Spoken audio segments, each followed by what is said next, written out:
De voto, vereador Maurício Scalco.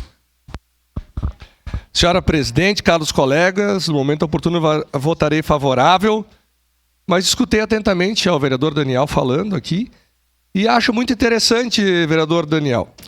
O senhor é muito ligado com o Carlos Gomes, que é secretário do governo estadual, e eu tenho certeza que ele pode ajudar o senhor a marcar uma agenda com o governador, porque para nós marcar aqui é muito difícil, pela ligação.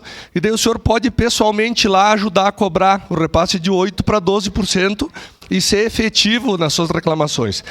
Quanto à minha cobrança com o PT aqui, que eu não fiz pelo microfone, mas vou fazer agora pelo microfone, é sobre a homologação e o credenciamento da UPA Central. Isso é uma despesa gigante para o nosso município e a gente precisa que o governo federal realmente assuma a UPA Central, esse credenciamento, porque o município gasta muito realmente com a UPA Central. É uma demanda antiga do município, fazem mais de 4 anos que está sendo pedido esse credenciamento, e agora é a cobrança para o governo federal, que está sendo feito também pelo microfone aqui, porque é importantíssimo para a saúde de Caxias do Sul e para a gente poder normalizar um pouco do fluxo de caixa da Secretaria de Saúde. Era isso, senhora presidente.